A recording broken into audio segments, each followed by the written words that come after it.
আসানসোল উত্তর বিধানসভা এলাকার মরিচকোঠা এলাকায় শনিবার আনুষ্ঠানিকভাবে উদ্বোধন করা হলো পশ্চিমবঙ্গ বাউরি কালচার বোর্ডের নতুন ভবন। অনুষ্ঠানে প্রধান অতিথি মন্ত্রী মলয় ঘটক উপস্থিত থেকে নারকেল ফাটিয়ে ভবনের শুভ সূচনা করেন।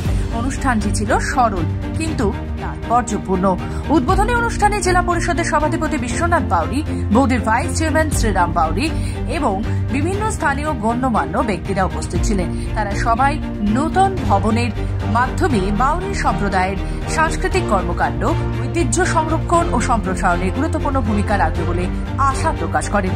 নতুন ভবনে বাউরি সম্প্রদায়ের বিভিন্ন সাংস্কৃতিক অনুষ্ঠানের আয়োজন করা হবে। এতে গান, নাচ, নাট্যকলা, শিল্পকলার প্রদর্শনী সহ যুব ও শিশুদের অংশগ্রহণের জন্য সুবিধাজনক পরিবেশ তৈরি হবে। স্থানীয়রা মনে করছেন ভবনের মাধ্যমে বাউরি সংস্কৃতি সংরক্ষণ ও সম্প্রসারণের ক্ষেত্রে এটি একটি নতুন অধ্যায়ের সূচনা করবে। মহানন্দার মতো অনুষ্ঠানগুলিতে সম্প্রদায়ের মানুষদের একত্রিত করার পাশাপাশি তাদের সংস্কৃতির পরিচয় বজায় রাখতে নতুন ভবন অত্যন্ত সহায়ক হবে বলে স্থানীয়রা জানান। আসানসোল থেকে রাহুল পাসওয়ানের রিপোর্ট, খবর বাংলা।